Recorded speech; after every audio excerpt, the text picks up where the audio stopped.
present. Presente. Cue the La Noire. Yeah, baby. Yeah. Yeah, baby. You are all gathered together, assembled in once again. A recurring trend, it seems. This is now the 6th job you guys have had together. 6. Most one-off gangs dissolve after 1, 2, 3 tops. But the fact that you guys have pushed your luck with one another up to the 4, 5, and 6 count is astounding. People are hearing about you guys all as almost like your own little clique. And you guys haven't done much to dissuade people that you guys are a group together. For one reason or another, either using each other's usefulness for your own personal gain, because you like the shrouding and protection of having a group of people, whatever your reason is, you guys are now considered a gang. A small gang, bottom of the barrel, truly befitting the dredge. But when Mr. Fox had turned you guys onto the now destitute, derelict manor of what was once the Morn family, you guys jumped at the opportunity. And you guys called the place your own home. The manor of the family Morn had some interesting things about it. Some underground caverns that tap into, well, some grander space underneath Kilholm. Maybe even reaching so far out as to reach the expanse. Way out there in the mist. But for you guys, the thing that mattered most to you was it was a place to find shelter. Together, I guess. That wasn't really your main reason, but it's a side fringe benefit. Or safety network.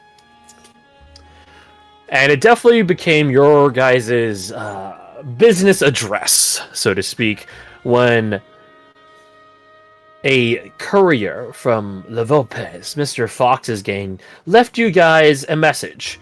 Not, shooting it with an arrow against the wall or stapling a hand to it or anything like that. Nothing crazy. They gave it to you guys and left, physically. It was an invitation from Mr. Fox to meet him at a nearby. To call it a bar is an understatement, an undersell of the place. It was a speakeasy. One called, I'll type it here for you, the Quiet Quitters. It is. You guys have heard of the Quiet Quitters establishment before. It's something of a haunt here in the Dredge. It usually is home to the tired. Not the destitute, fortunately, for the clientele of the establishment, but those fed up, the loners and outcasts of society, which, well, you guys fit right in. You guys do have quite the weird reputation about you, after all, right? You guys, not looking a gift horse in the mouth, and having had more than a few jobs with Mr. Fox already in the past, decide to resume your business interaction. He is, after all, your guys' friendly contact. Not your handler. That makes it sound like he has a much more hands-on approach to how you guys execute mission, but he is a provider of missions, contracts, operations, whatever terminology you want to throw at it. Jobs. He is your guys' job security. Until you prove to him otherwise. And you haven't proven him wrong or faulty or mistaken yet. So, tonight, hopefully it won't be any different. It is a misty, cool evening, getting towards night here in Kilholm. The cold, cold wind from the maelstrom rolling down. Many people, in a semi-superstitious and cautious manner, wonder if the chime towers will be not tested, because it makes it sound like they're going to be compromised, but they might be ringing especially long today. Luckily, you guys don't hear the chimes themselves. They ring with supernatural, silent force. Unless you're a ghost, that is. You guys aren't ghosts, so it's fine. You guys enter into the Quiet Quitters. Seeing, unsurprisingly, the many dock workers, clerks, and scribes, even some scholars and academics and things of the sort, all enjoined with one another in the terrible, terrible thing that is working to live. And working till you die. At least according to them. These guys, you can think whatever you want of them. You might think that they're a pitiful lot. You might think they're chumps working legal, normal jobs for a living, eking by paycheck to paycheck, knowing one injury, one absence can set them onto the street like any other homeless person. It's your call, what you think. Nonetheless, the place is filled with them, and all of them are quietly and lonely nursing their own alcoholic solution to the situation that is life. Mr. Fox sits 2 stories above you all. Him and his entourage sitting at the railing that overlooks the main entrance in this sort of open-air courtyard manner. Not to say that there's much good ventilation in this place aside from the thrown open windows. It's pretty smoky in here. But that's just the time. That's just the times, isn't it?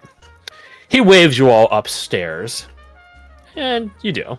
Follow his instruction. As you guys get to the 2nd story, it gets a little less crowded, but as you make it up to the 3rd story, past the establishment's bouncer / usher, he lets you guys by, pulling away not the red rope, sorry, it's only blue, but nonetheless a blue divider felt rope. As you guys enter into the 3rd floor, is his more exclusive club. You guys see Mr. Fox and his entourage. Some of them enjoying themselves, but a number of them busy doing some other style work. Book work or otherwise. He invites you guys over and ushers you all to sit down in front of him in the very wide curved booth in front of him. And of course, Mr. Fox, being a man of luxury, is enjoying himself a fine brandy and a nice cigar to accompany it. If you guys are in the mood or the desire, there is plenty of food available at this establishment. You can see Mr. Fox himself has tucked away one of the establishment's fine dining or fine dishes, the turf and turf. No sir. What the fuck is a turf and turf? It's 2 steaks. It's 2 steaks. It's the turf and turf. No lobster, no shrimp, I want just 8 2 or steaks. 16 ounces. I want 32 ounces of steak. The proper way to eat it? Hmm? I said the proper way? Yes, based. Ron Swanson will be Steaks. proud. Well. If it ain't the Morn family. He chuckles and smoke emits out from him as he does so. He says the name at you guys semi-facetiously, but it does seem like a name that's settled on you guys. Maybe by your guys' own hand, maybe by just word of mouth, as the people that are now squatting in the manor of the family mourn. But regardless, it does suit you guys. And it's much simpler to call than him calling you guys individually. Takes a lot longer to say all of your names. Take a seat, Mourn family. He exhales, smoke emitting out from him. I'll give you all the choice. Which one you want to start with? Business or pleasure? It's been, what now, a month? No, less than that. 2 weeks since the last job. Fine work there, by the way. We've certainly come a long way from being refugees on a boat, fleeing a profane soul. Can't deny that part of it was due to your hand, Mr. Fox, and for that, I'm grateful. More than just a part, darling. But I appreciate the compliment, nonetheless. Let us start with pleasure. Yeah, then by all means. Oh, garçon! Over here, please. My treat. I will say the turf and turf tonight is... He does a chef kiss. Especially delicious. I hear they got the beef shipped in from Selmore and Kirkhaven. Nice stuff. He scans across all of you. He is quite the jovial man for being the beginnings of a criminal syndicate boss. But he is respectful. He is probably as far as you guys have known him, the epitome of honor amongst thieves. And he has some purportedly quite the wrath to compensate if if you abuse his trust. But his eyes scan across all of you, and, well, they settle on... Alright, starting with Alec, using the role of Describe your character. What do they call him? Well, as the waiter comes over, my fellow will kind of wave him off with the hand that's holding a cigarette, while the other hand is curled around a mug of beer, a glass of beer that he sat down with, no doubt plucked from one of the tables we passed. Just random table anyone likes. Yeah. Poor fellow probably went out to use the bathroom or something. But my fellow, who is kind of on the short side, or I say kind of, definitely on the short side, is a man called Rat. Not a guy that you call Rat, though I would assume some of you have taken to shortening it to that. He is a man called Rat. His full name is a man called Rat. His full name is a man called Rat, yes. Have we learned of this legend? You guys have worked alongside each other for 5 jobs. This makes a 6. We've been. And I would be surprised if any of you have met a fellow with stickier fingers. In the morn... Oh, you know what? We're just doing physical right now stuff. Physical stuff, right? So he wears a brown leather jacket with thick, like shearling lining. You know, like the Sherpa lining. That gives off like a sort of like vintage or cold weather look. Underneath that, he wears here. You know what? Let me open this so I actually know what I'm looking at. He wears a purple collared shirt that's buttoned up.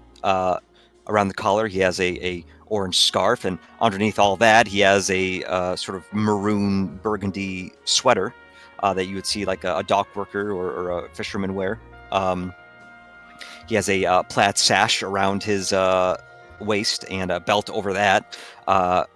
Olive pants with really worn leather like knee patches. Boots that are a little too big on his feet, but it's the best he has. And you guys definitely know that he does not own a single... Oh, that was one of the... damn it. I shouldn't let that slip. I haven't said anything yet. He wears very eclectic fashion. And currently right now, you guys know that he's wearing most of the clothes that he has. I was about to ask, is this the common outfit everyone sees a man called Rat in? Absolutely. Everyone's like, oh, you're wearing the same thing from last week. Oh, what a coincidence. Oh, okay, he's wearing the same thing that I've seen him the last 2 times I've seen him. It's the 5th job, and his outfit is still the same. Yeah, he's still wearing that colored shirt. That does not go with his sweater. Do we just occasionally see him with, like, a different colored shirt, but then he never wears it again? I think he wears only that color shirt. He doesn't have anything else. In here, let me post the art. I think the final thing that I haven't mentioned yet is that he has a green, some kind of crystal that he wears on a necklace around his neck. But, you know, where else would you wear a necklace? In my boots. And for the few times you guys have seen him dressed down, whether at home or what have you, that thing is always there. Right where he can see it. Excellent. Then let us continue. Mr. Fox eyes a man called Rat, smirking at how sticky-fingered he is, and also the fact his name is so honorific in a certain regard, but makes no comment as he snows at you, seeing that you've helped yourself to some beverage on someone else's discount. Then his eyes shift over to Spot. What is your character like as Mr. Fox's eyes fall on you? I didn't. I kind of expected I was gonna be next. Good. It's good to be paranoid. uh, so my character is just kind of sitting there, kind of fiddling with her glass. But I am playing a whisper, and my character's name is Georgia Laveau. But she goes by Widow. She is a ritualistic whisper with black hair and green eyes. She typically wears a hat and bone jewelry. She's charismatic and dangerous. She draws you in with charm and warmth, but beware because that flame burns hot. She's shifty and known to be untrustworthy as soon as it is within her favor. But I don't know if your characters will know all that. At 5 jobs, I think you guys have a good grasp on each other and how each other operate. All right, let's get my character.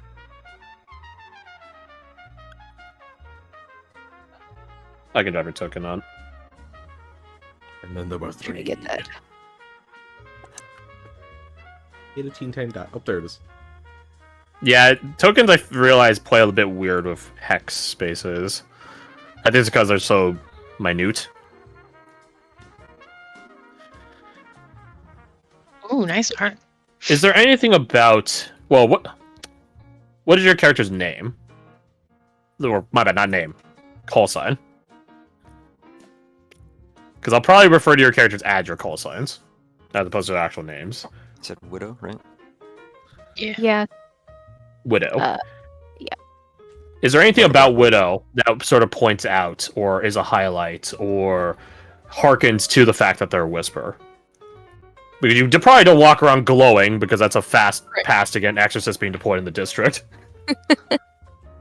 So is there any, aside from showing magic power, is there anything about your character that indicates that they are a practitioner of the dark arts?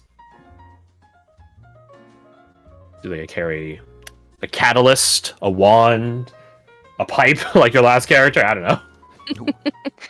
know. Do they have in your world something similar to like a tarot cards maybe? Oh yeah, 100%. Okay, then yeah, she'll definitely have some tarot cards on her. Excellent. Mr. Fox sees you up to your usual, not tricks, but pleasantries that you indulge in, at least in pleasant company, and a usual smile. Against the profane soul, a lot of things feel a lot smaller in terms of how dangerous they are these days. No. But it's always good to have otherworldly types of company. Then he turns his gaze to... We take it over to Garth. Hello, it is Garth. What does he say? I will read off the looks section, because I forgot that was there, and I already filled it out.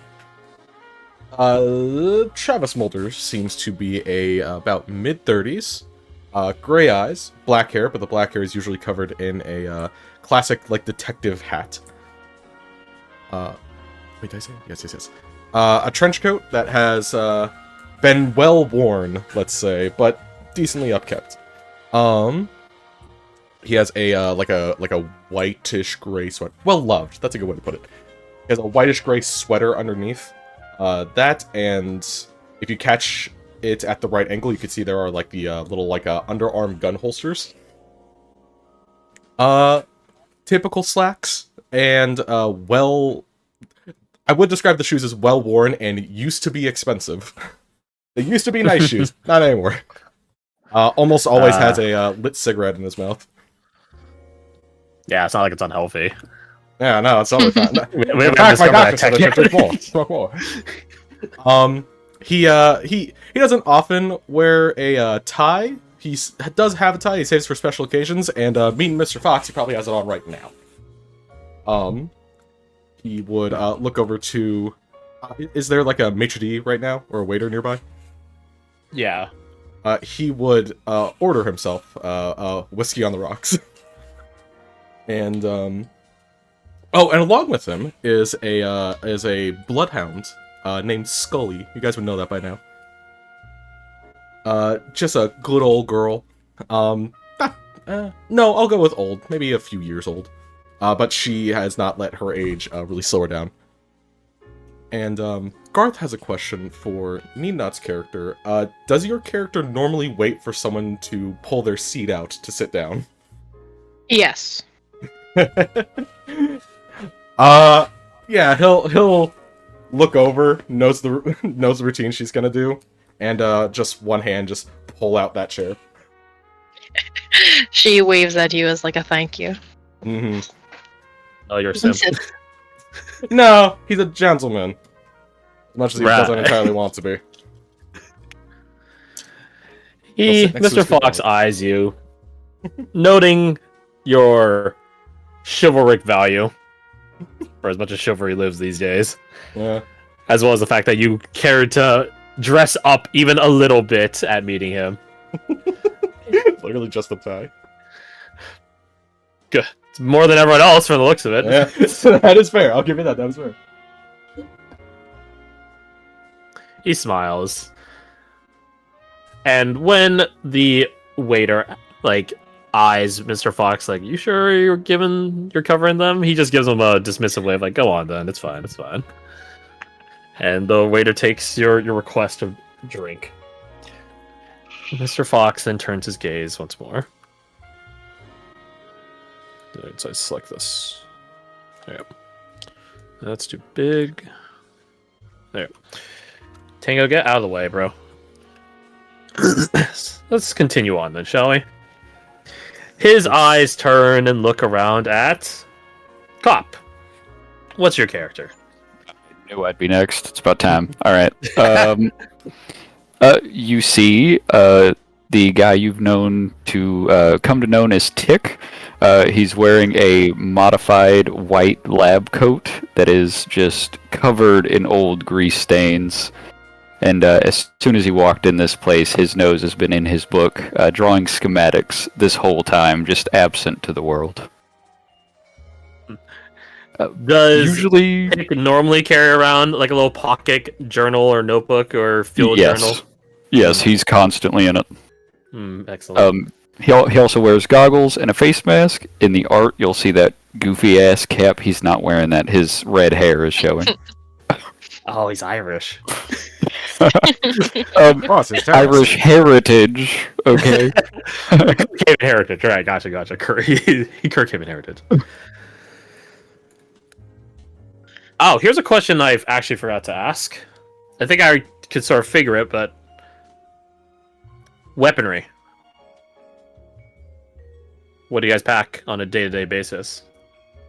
Do you guys usually pack weaponry as an EDK or EDC, everyday carry? Nina, you're excluded from this because we haven't gotten to you.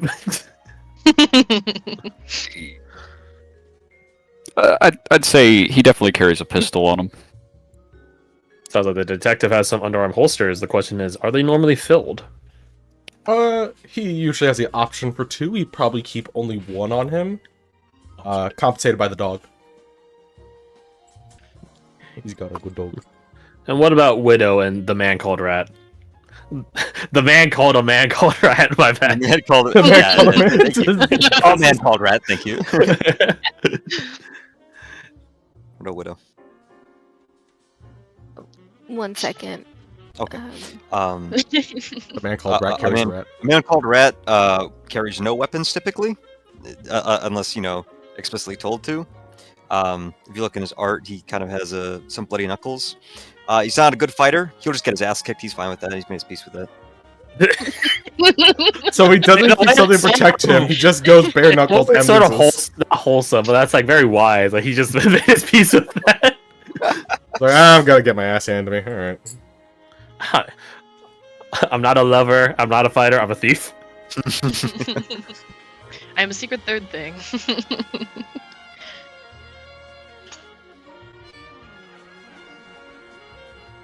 What of Widow? Probably do throwing knives for her. Easy to tuck away.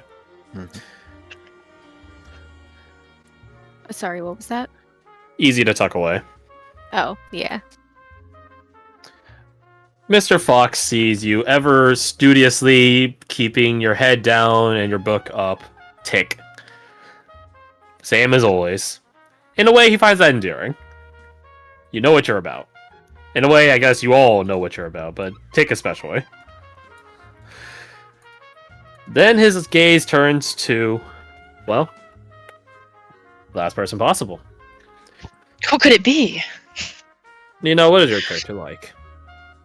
Well, let's see here. She really only goes by Diva, and ever since taking on the Morn Manor, she has adopted the last name quite effectively. She goes almost exclusively by Diva Morn. You would all know her to be rather extravagant, explicitly in her dress, but also in her behavior.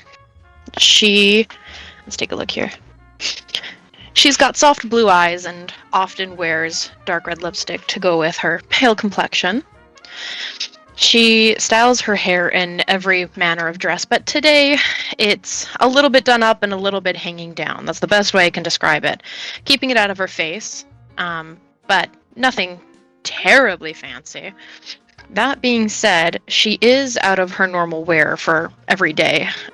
She's in what I can only describe as a party dress for the times. Something silk, even if it's not made out of silk, although she would strive for that. It's probably got a number of beads hanging off of it. The best describer is a flapper dress, something that hugs the body. She's got some white gloves on. Over top of it, she wears an assortment of rings that match her earrings, of course, and a necklace to go with it. Additionally, she has a fur coat that she wears since it is such a cold night. That being said, instead of having it wrapped around her beautiful outfit, she has it hanging off of her shoulders. Her heels click as she walks over and sits as the detective so kindly pulls out a chair for her. Upon being asked by the waiter what she'd like, she orders some kind of sweet wine and probably some cheese or something to go with it. As for weaponry, she usually has some manner of pin on her. It's probably usually a hat pin, but she finds a way to dress it up as a brooch or something to supposedly keep her garments together, but in a pinch it works. Occasionally she'll carry a knife, though I'd say tonight she probably finds no need for it. Mr. Fox eyes that you are dressed to party, which is perfect. And you guys will find out why he thinks that soon enough. I realize something as your arch enemy, as the GM. You guys are not a combat situation move. You guys are fucking a man called Rat. Yeah, I know I'd lose a fight. Widow, I'm magic, but not physical. Detective, he has a gun, so maybe the detective is actually your best bet. The Tick is a nerd, and now we have a socialite that can't probably fight very well. So I'm noticing a trend here. I'm just gonna become everyone's bodyguard, aren't I? Of course, darling. One thing as I dropped Diva's token. Thank you. I can't open my sheet for some reason, so I'm working on it, but just so you know. This is already soda with. I like it. Going left to right, in order that we went, on a visual inspection. In fact, let me help you guys. On a visual inspection, what nation does it look like your character is from? Note that I say look like, not is. I have to remember where. So starting with a man called Rat, looking at his scrungly appearance and complexion, if someone were to look at you and gun pulled to the back of their head to racially profile you, where would they racially profile you? Oh,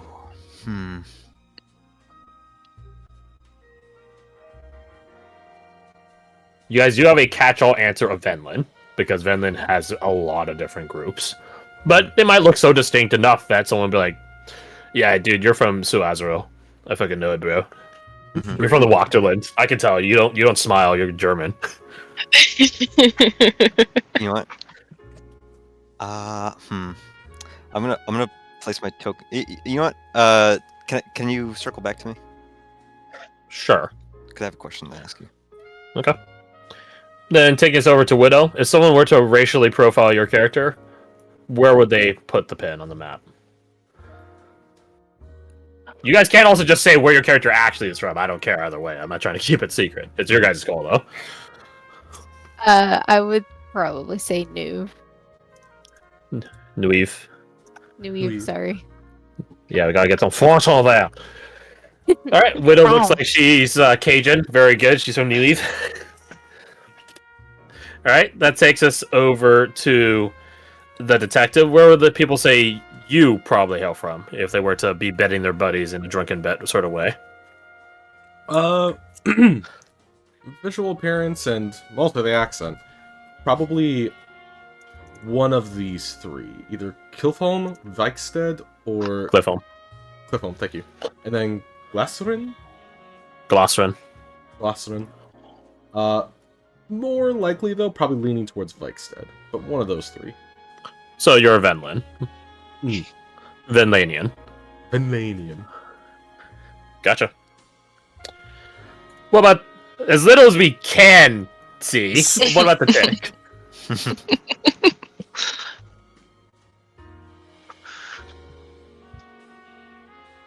You are Red muted. hair and it's muted.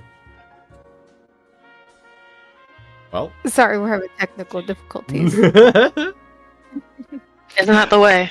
Yes, it is the way with this dumbass you're computer that I'm playing on. Probably Venlin. Enough. In general. What about Diva? I'd say On at appearance alone, right?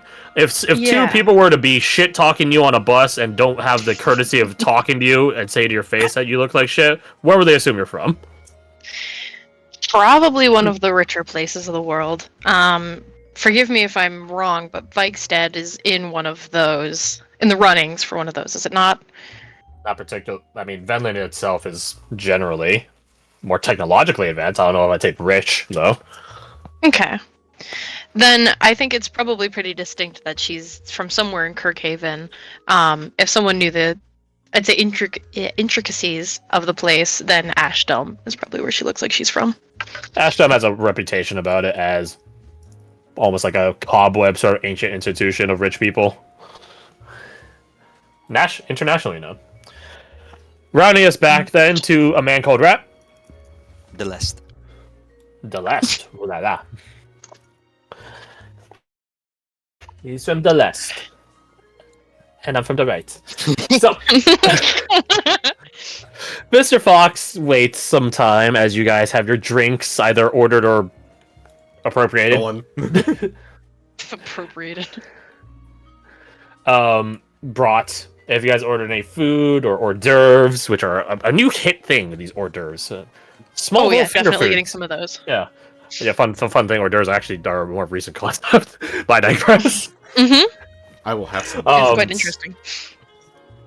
Yeah, finger foods are new thing. Anyways, as hors d'oeuvres and appetizers and drinks and everything, get brought up to this exclusive third story club here at the Quiet Quitters, he doesn't say anything. So to just sort of letting you guys enjoy the fine fare, wine and dine, you guys, so to speak. Every now and again, some of Mr. Fox's associates do come up and ask him some questions or for inputs, etc., etc., and he gives them an answer and just sort of not shoos them off, but sends them away. Like I'm busy here. Some of them stay up here. You guys know a lot of them do take their leave of not only the third story but just of the building. As always, Mr. Fox is laying plans out, setting things up, putting things into motion. And that might be the very reason he brought you all here, but all in due time. Over the course of the better part of an hour, you guys enjoy your, again, fine fare, be it physical or be it solid or liquid.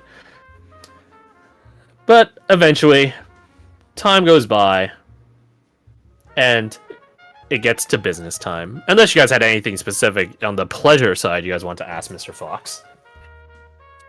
How have you been, darling? Well, you know me, ma'am, just staying busy.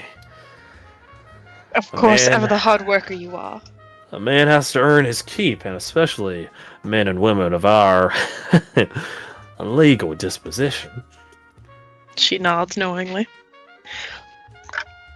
Everything coming sunny side up? I don't know if the sun really ever shines here in Killhole, but it's been going fine. It's been going just fine. I do have y'all to thank for a good hand of it. Tonight will be similar work, but that's business. We'll stay on pleasure for the time being. How y'all liking the new digs I managed to wrinkle ya? That old manor there. Old's an accurate term. That is for sure. But I've always had a liking, I guess, for things with history. Oh, you're a antiquities lover, ain't you? I can be. Well, that's Certainly good better to than hear. sleeping in the mud. I would imagine. That being said, I slept on some quite fine mud back in my day as a sailor. Really roughing it out there. Only when I get shipwrecked. I never I lived can in a hardly room believe so a sailor. big.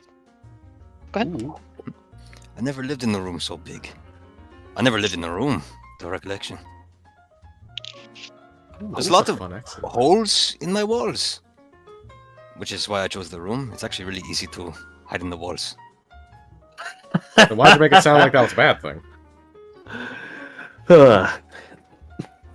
You chose to interpret it that way. The world may always wonder philosophically the inner machinations of the man called Rat. Truly. He shrugs. He's like, I don't know what that means. I understand it just fine. Verily a mystery to the rest of us. Why? Indeed. Well, I'm happy it's from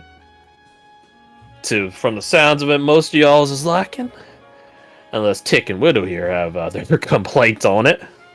He looks to you guys. Everything sitting He's- pretty with y'all? He finally looks up from his book. It could use a lab. Oh, all in due time, my friend. All in due time.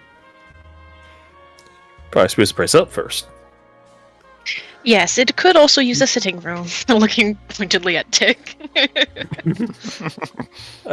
My thing's more important. Some of Mhm. us have different opinions, and that is what makes us a ragtag group, doesn't it? Well, I'll show you guys when we get to the business side of things, but I don't want to exclude nobody. He looks over to you, Widow. What about you, ma'am? Aside from needing sitting rooms and laboratories and things like that, anything else we should put in the works? Or are you liking the place fine enough?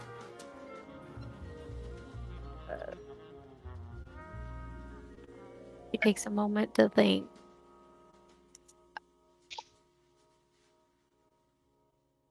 Well, I can't think of anything at the moment. I think I'm doing just fine. Oh, ain't you a peach? No, not really. You say that, but not being too picky on things. He says, I and a couple of you guys makes you a bit better in some social circles. But you know what? Tell you all what, you guys have had your chance on food and drink and stuff like that. Let's turn it over to business. With a little in between, a little transition here. He puts a cigar in his mouth and reaches into one of his leather satchel that is occupying a chair next to him, and fishes around and pulls out a folded piece of paper, Good and that then cigar proceeds to unfold it and then lay it out, like flatten it across the table. Just He's got plans. he puts a cigar in an ashtray. You guys see it, and some of you guys more familiar with such circumstances might immediately tell what it is. It is a blueprint, an architectural blueprint. So if you're more from a more sophisticated architectural background, or heisting and breaking background, or if you're a nerd, I don't know, man. You guys could probably recognize this as a blueprint. as you guys look at it, it doesn't dawn immediately, but eventually it does. It's a blueprint of your house.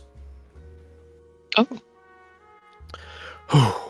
This here is the city submitted public access blueprint to the manor you are staying in.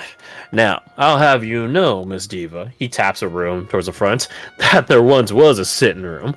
You guys probably, last I recall seeing it, it's sundered, rooftop caved in, all that good stuff. But there was once a sitting room. Oh.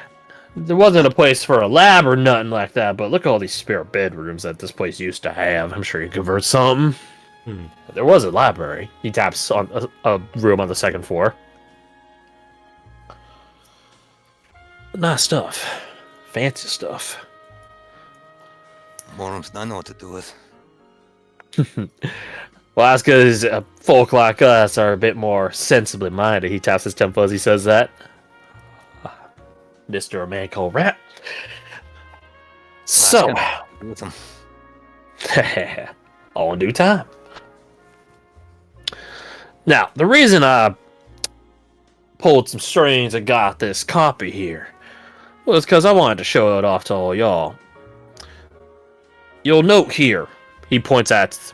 So the first floor is like the middle section of the paper. The second floor is the right section. From his perspective sitting. The right section. Mhm. You guys are sitting opposite of him. The right section of the paper. On the left side, he indicates something. Well, you guys can tell a good section of it is a basement. Basement, wine cellar, that sort of stuff. But he indicates another part. That house there had some interesting things in the blueprints. More than excess rooms to convert to labs and sit rooms and all that stuff. Looky here. That there, you lean in, it looks to indicate some sort of stairway. But there's not another section of this architectural blueprint which indicates a second sub-tier. A basement below the basement. It just stops at the basement. Right? Basement, first floor, second floor. But there's a staircase that doesn't go up, it goes down. Looks like the family Morin had some interesting things. I never knew them to be rift divers or none such, but I would bet top dollar that this small little tiny insignificant thing here is rather important. It probably leads to some sort of cavern system underneath, Kilo. It ain't no secret, especially to people of our ilk, that there are caverns here. All the more to skulk around with. Now, maybe not safely, but skulk around nonetheless. I know y'all aren't fixed in coin just yet, all in due time, I promise you, but maybe in due time, y'all can get an excavation crew to go check it out. And who knows what secrets and goodies are down there. Dibs. You call dibs, gotta respect that. So these public access. The blueprints. That's right. Well, they're public access to those of us that know who to ask. You think you I'm sure you're knowledgeable in the ways of bureaucracy. They're probably access to you too, but I don't claim to be such. Not my particular hat. You think That it would be a could? fate worse than death. Yeah. I think it could have it changed so that if anyone else looks for these, they don't see that particular passage. Could I? Yes, but not Not for free. not out of pocket myself. I'm sorry to say, friend. My expense reports are rather tight these days. Close. But if I recall correctly, when we had scoped out in your open house of sorts, I think who was? I think it was. Boom. What was it? Was it you or what? Was it Scully that sniffed out those underground maps? So surely there's got to be something more than just city archives or some such that people got record of. Yeah, it's mostly that. And she a sweetheart, ain't she? Ain't you, Scully? Scully just kind of perks up as attention is brought to her from her plate of chopped up meat. Such a sweetheart. Which is a good call. So I can cover in due time. I can cover the bases at City Hall and all that good stuff. But if the Morn family had dealing with other factions, especially Rift Divers, to the point where they had those underground maps mapped out and all them pass keys readied, I can't hunt what I don't know. So just keep that in the back of your minds. At a game, you guys pick the underground maps and passkeys upgrade to start out with. Hell So yeah. there it is. Oh, yeah. We came across it. I was like, oh shit, we could use this. Yeah. So y'all hang on to this. And maybe Mr. Tick there can hang on to us. He's certainly academic sort, but whomever y'all wants to keep these blueprints, A man might called do some Ram good. his hand shoots out and pulling it up. Is there a way that I can like slap him real quick? Give like the hand slap him You away. know it's coming. So here's the interesting thing. If this is Blaze of the Dark, I don't have like my minute by minute ability checks. Yeah. So we'll figure it out. But for the time being, I guess this is constituting an attack. Technically, I You guess. roll like So roll me Raptor your finesse. Okay. Yeah. To the man called Rat, roll me your prowess, your overall prowess. That is your resistance roll, so to speak. Gotcha. Controlled. Yeah, I don't think it matters in this game. Yeah, Standard. Oh no!